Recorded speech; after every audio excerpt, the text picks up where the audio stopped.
Till now, Union Minister Dayanidhi Maran has denied reports of a private telephone exchange.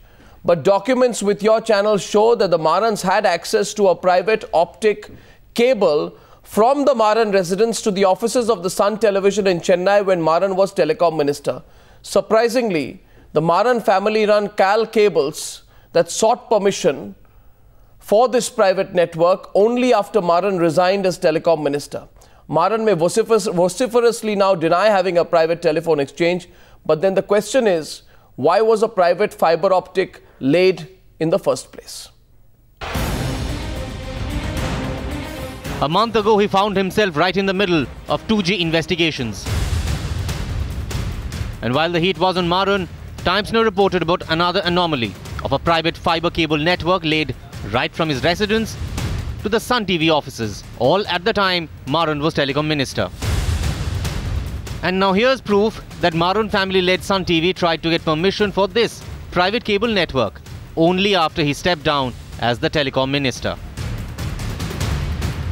These documents with Times Now clearly show that with Dayanidhi Maran out of office, Sun Network was desperately trying to get permission for the network already laid, by filing as many as 6 applications in a period of just 12 months. Multiple applications listing parts of the 6.4-kilometer network that was already in place.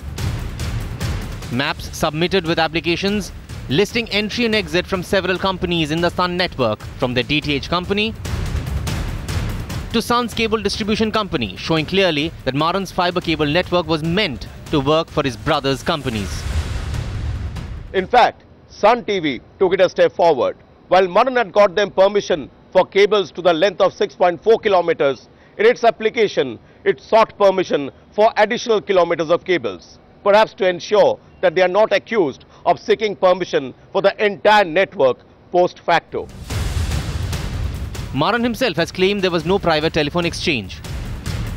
Why can't you go to BSNL and ask the general manager or the chief general manager who gave this letter stating that Mr. Maran had only one connection and his calls never exceed the prescribed amount which he is eligible as a member of parliament? Why can't you do that? But here comes the damning indictment, matching perfectly with the layout of the city.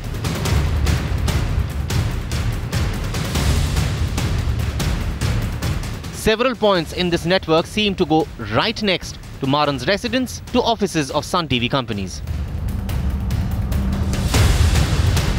And most telling of all, Sun TV actually given permission by the Chennai Corporation in May 2008, a whole year after Maran stepped down as Telecom Minister and almost 18 months after the network started functioning.